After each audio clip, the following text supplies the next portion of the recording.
I primi riscontri avevano già raccontato la terribile verità di quella sera, una mattanza, una violenza inaudita che ha provocato la morte dell'83enne Adriano Armelin. Questa mattina l'esame autoptico, dalle indiscrezioni che sono trapelate, l'anziano è stato colpito più volte alla testa e al viso con una bottiglia, colpi che hanno provocato un trauma cranio-facciale, riscontrate anche una lesione a livello toracico addominale ed una al collo, probabilmente dovuta al violento pestaggio dell'anziano che aveva le mani e i piedi legati.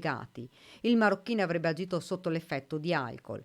Presente durante l'autopsia anche il consulente di parte incaricato dalla difesa, l'avvocato di Mohamed Boumarouane, Filippo Viggiano, attende di vedere la relazione dell'anatomopatologo, parla delle lesioni visibili. Io ho parlato delle lesioni inferte taglienti, poi ci possono essere altre lesioni che ancora non sono conosciute e che emergeranno eventualmente. Una vicenda chiara, come la definisce il legale, ma non nei dettagli, ma nella sostanza. C'è stata un'aggressione da cui poi è derivata la morte.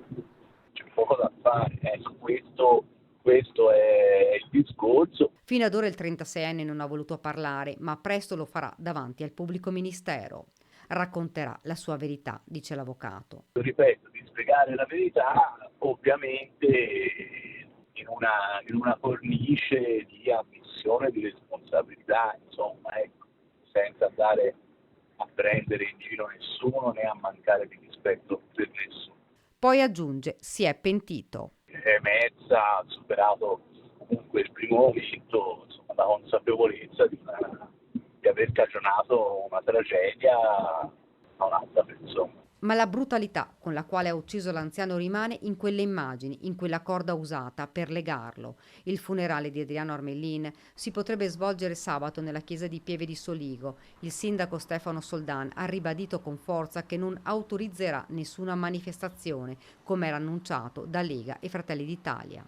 Questo però non è il momento, questo è il momento di una comunità che è in lutto e che deve attendere il tempo dei funerali e soprattutto anche una condivisione di quelle che devono essere le manifestazioni. Dispiace dover dire di no, però credo che il tempo del lutto vada rispettato da tutti e soprattutto vada rispettata la figura di Adriano per quello che è stato e per quello che ha subito.